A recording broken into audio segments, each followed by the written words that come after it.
Welcome to this Coding Bootcamp Masterclass Explainer. Today, we're taking complex bit manipulation and transforming it from a total brute force nightmare into an elegant O of N breeze. If you've ever stared at a technical interview question involving bitwise operators and just felt completely lost, well, you are in the exact right place. Let's get right into it. So here's the big question. How do you actually turn an O of N squared brute force array problem into an O of N masterclass? Well, the secret to acing these technical interviews isn't typing faster, and it's definitely not memorizing endless syntax. It's really about understanding the foundational binary logic that powers the machine under the hood.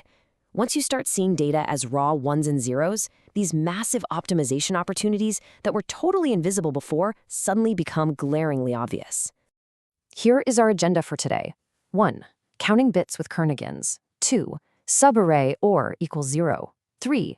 Subarray OR equals 1. 4. Finding maximum AND pairs. And 5. The unique triplet element. Section 1. Counting bits with Kernighan's heads. Okay, so finding the exact number of set bits, or ones, in a binary integer is a fundamental building block for almost everything else we'll do today. Now, the brute force approach is to just loop through all 32 bits, which gives you O of 32 time. You'd literally shift and check every single bit position. But honestly, why waste time checking the zeros? With a bitwise optimization known as Kernighan's algorithm, we can drop that down to O of set bits time. It's this super clever mathematical trick that skips the zeros entirely and strictly attacks the ones. Let's actually look at a dry run. Watch what happens when we iteratively compute n bitwise and n minus 1. In step 1, looking at the decimal number 57, the operation beautifully unsets the rightmost one. Boom, gone. Then in step 2, we take that new result, 56, do it again, and strip away the next rightmost one. By the third step, our number is exactly 0. So it literally only took us 3 steps to count the 3 set bits. We completely bypassed all those useless zeros in between. All right, moving to section 2, subarray OR equals 0. So for this one, we're hunting for contiguous zeros. The crucial thing to remember here is the fundamental nature of the OR operator. A subarray OR equals 0 absolutely must consist entirely of zeros. Think about it. If there's even a single one anywhere in the mix, the final result is forced to be 1. So any one basically acts as a hard boundary for our search. Because of that boundary rule, we definitely don't need a nested loop checking every possible combination. You just walk through the array. First, find a sequence of contiguous zeros of length k. Second, calculate the combinations using the formula k times k plus 1 divided by 2. Third, you just accumulate this for all the zero sequences you find. Add them up, and you are totally done in a single pass. Next up, section 3, subarray OR equals 1. Now your interviewer flips the script and asks for subarrays where the bitwise OR equals exactly 1. If you try to build a sliding window or a nested loop for this, your code is going to get incredibly messy very fast. But ask yourself, why count ones manually when you can just subtract zeros mathematically? We can just use the property of complements to solve this pretty much instantly. Here is exactly how we build this solution. Step 1, calculate the total potential subarrays using n times n plus 1 divided by 2.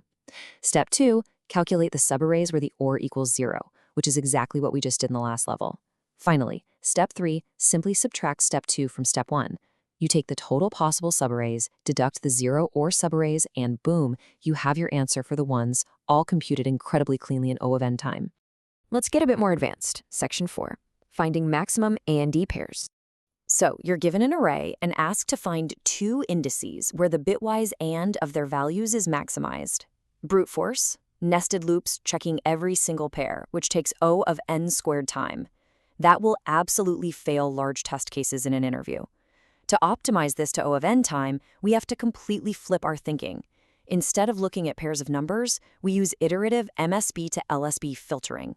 Here's the playbook. Step 1, start from the most significant bit, or MSB, which is bit 31 on the far left. Step 2, count how many numbers in your array have a 1 in this exact position. Step 3, if that count is 2 or more, it means this bit is definitely part of the max pair. You keep those numbers, throw away any numbers with a 0 in that spot. And step 4, move right to the next bit, the LSB direction. It's literally just an elegant process of elimination. All right, we've reached the final boss. Section 5. The unique triplet element. Imagine an array where every single element appears exactly 3 times, except for one unique element that appears only once. Standard XORing is great when numbers appear twice, because identical pairs XOR themselves into zeros. But for triplets, XOR completely fails. A XOR A XOR A just leaves you with A. The brute force instinct is a hashmap counting frequencies, but that eats up ON space.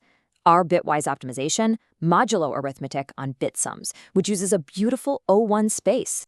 So instead of XORing, we sum the bits across all numbers at each position vertically. Look at the math here. Because the repeating numbers appear exactly 3 times, their total bit sum at any specific column is always going to be a multiple of 3.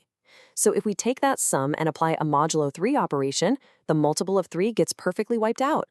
Whatever remainder is left over, a 1 or a 0, is the exact bit belonging to our hidden unique number. You literally just reconstruct the unique number bit by bit. Okay, let's wrap this up. Section 6. Interview revision and recap. Before we summarize the complex algorithms, never forget your basic tools. Here's a reminder of core bitwise operators, like the left shift in action. Remember that shifting bits to the left is literally multiplying the value by powers of 2, and shifting to the right is dividing.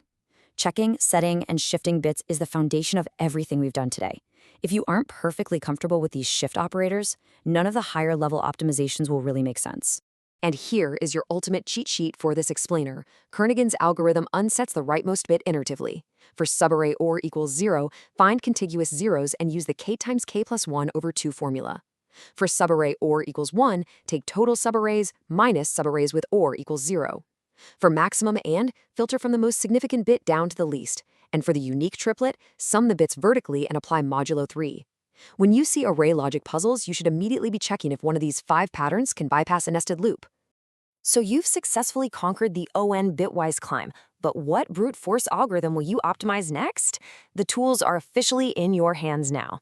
It definitely takes practice, but I challenge you to start looking at every technical problem as a matrix of raw ones and zeros.